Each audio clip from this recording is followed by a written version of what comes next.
शहीदों की चिताओं पर लगेंगे हर बरस मेले, वतन पर मरने वालों का यही बाकी निशान होगा। नमस्कार, स्वागत है आप सबका नारद टीवी पर। भारत ने अंग्रेजों से आजादी पाने के लिए क्या कुछ नहीं किया। लाखों वीर सपूतों ने आजादी के लिए अपने प्राण न्यौछावर कर दिए। ब्रितानी हुकूमत के खिलाफ जंग और आजादी का ख्याल आते ही कई नाम और चेहरे बरबस याद आ जाते हैं। एक लंबी लड़ाई, हजारों कुर्बानियां और तमाम जुल्मों सितम के बाद हिंदुस्तान 15 अगस्त 1947 की आधी रात को अंग्रेजों की दास्ता से मुक्त हुआ। एक लंबे समय से गुलामी की बेड़ियों में जकड़े भारतीय समाज को खुली हवा में सांस लेने का मौका मिला। हर कोई आजादी के मतवालों को याद कर रहा था, जिनके बलिदानों से भारतीयों को मुक्ति मिली थी। आज हमारे जहन में तमाम ऐसे क्रांतिकारियों के नाम हैं जिन्हें हम हमेशा याद करते रहते हैं, लेकिन कुछ ऐसे भी वीर सपूत क्रांतिकारी हुए जिन्हें इतिहास भी नहीं लिख पाया, जिनकी कहानियां गुमनामी के अंधेरों में खो गईं। समय समय पर बॉलीवुड कुछ ऐसी ही कहानियां हम लोगों के बीच लेकर आता रहा है। इसी क्रम में नारद टीवी ने भी एक नई पहल की है, जिसमें हम कुछ ऐसे ही गुमनाम क्रांतिकारियों की जानकारी आप तक पहुंचाएंगे। इस श्रृंखला में हमारी पहली वीडियो नरसिम्हा रेड्डी पर है। जी हाँ, वही नरसिम्हा रेड्डी जिनके जीवन पर आने वाले 2 अक्टूबर को एक फिल्म रिलीज होने वाली है। फिल्म में चिरंजीवी ने नरसिम्हा रेड्डी की भूमिका निभाई है। अमिताभ बच्चन भी इसमें अहम रोल में है। बहुत कम लोग ही जानते हैं कि नरसिम्हा रेड्डी पहले क्रांतिकारी थे जिन्होंने शक्तिशाली ब्रिटिश शासन के खिलाफ विद्रोह किया था। अब इस फिल्म में क्या है वो तो आने वाले 2 अक्टूबर को ही पता चलेगा। आइए इस एपिसोड के माध्यम से जानते हैं असली नरसिम्हा रेड्डी के जीवन की सच्ची कहानी। आप में से बहुत से लोग ये जानते होंगे कि 1857 में बैरकपुर में ब्रिटिश अफसर पर मंगल पांडे ने गोली चलाई और भारत के पहले स्वतंत्रता युद्ध की शुरुआत कर दी। परंतु पहली स्वतंत्रता युद्ध की पहली गोली चलने से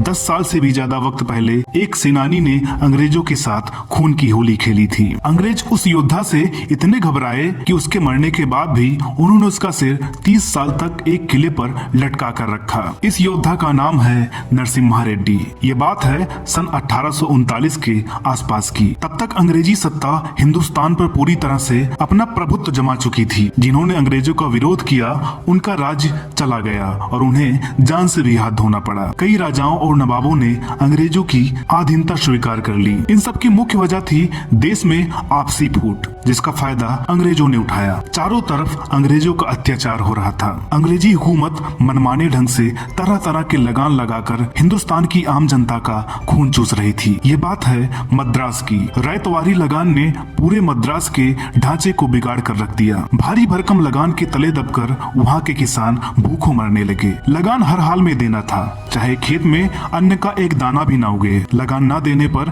किसानों से उनके खेत छीन लिए जाते। इसी बीच जन्म हुआ गरीबों के मसीहा नरसिम्हा रेड्डी का। आंध्र प्रदेश में एक जिला है कुर्नूल, जो तब ब्रिटिश मद्रास प्रेसिडेंसी के अंदर आता था। वहाँ के जमींदार जयराम रेड्डी खासा रसूख रखते थे और एक तरह से रायलसीमा के एक छोटे से राज्य के राजा थे, जो निजाम के अधीन थे। सन 1800 में उस निजाम ने अपने राज्य का ये हिस्सा अंग्रेजों को दे दिया, तो अंग्रेजों ने जयराम रेड्डी को कुछ रियायतें दे दी थी। इन्हीं के पोते थे नरसिम्हा रेड्डी। नरसिम्हा रेड्डी को अंग्रेजों और उनकी लूट से चिढ़ हो गई थी और जैसा कि अंग्रेजों ने अनेक राजाओं के साथ किया कि उनके वारिसों को अवैध घोषित कर उनकी रियासतें निकाल ली, यह बात नरसिम्हा रेड्डी के साथ भी हुई। नरसिम्हा की नाराजगी तब गुस्से में बदल गई जब दादा के मरने के बाद अंग्रेजों ने अपना असली रूप दिखाया और उनके परिवार की सारी सुविधाएं बंद कर दी। स्थानीय किंवदंतियों के अनुसार नरसिम्हा रेड्डी ने अंग्रेजों से लोहा लेने के लिए आसपास के गांवों को मिलाकर करीब 5000 की संख्या की एक छोटी सी सेना तैयार की। बात है 10 जून 1846 की। नरसिम्हा ने युद्ध का आगाज कर दिया था। उन्होंने अंग्रेजों के खजाने पर धावा बोला और उसे लूट लिया। नरसिम्हा की सेना ने ब्रिटिश सेना पर हमला किया और उनके कई अंग्रेज अफसर मारे गए। इस बात पर अंग्रेजी हुकूमत तिलमिला उठी। उन्होंने नरसिम्हा रेड्डी पर 1000 का इनाम रखा और उनकी टोली के करीब 1000 लोगों के खिलाफ गिरफ्तारी वारंट जारी किया और उनके परिवार को भी अगवा कर लिया। इतना सब होने के बावजूद भी नरसिम्हा रेड्डी टूटे नहीं थे, बल्कि और दृढ़ता से अपनी जंग लड़ते रहे। वे अंग्रेजों का खजाना लूटते और उसे गरीबों में बांट देते। फिर कुछ ऐसा हुआ जो भारत के इतिहास में कई बार होता चला आया है और शायद आगे भी ऐसा होता रहेगा। नरसिम्हा रेड्डी के किसी अपने ही साथी ने इनाम के लालच में अंग्रेजों से उनकी मुखबिरी कर दी और नरसिम्हा रेड्डी को साथियों सहित गिरफ्तार कर लिया गया। 20 फरवरी 1847 को खून से लथपथ नरसिम्हा को उनके गांव लाया गया, उन्हें अपमानित किया गया और अंत में उनके 112 साथियों सहित उन्हें फांसी पर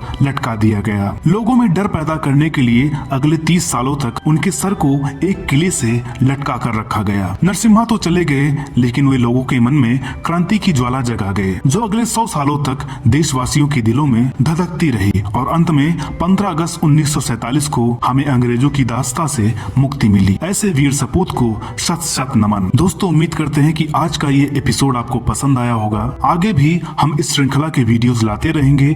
वीडियो अच्छी लगी हो तो लाइक करें, शेयर करें और चैनल पर नए हो तो इसे सब्सक्राइब जरूर करें। साथ ही साथ नारद टीवी के फेसबुक पेज को भी जरूर लाइक करें, ताकि वहां से भी आपको नारद टीवी से जुड़े अपडेट मिलते रहे। तो दोस्तों, मिलते हैं अगले वीडियो में एक और नई कहानी के साथ। तब तक के लिए नमस्कार।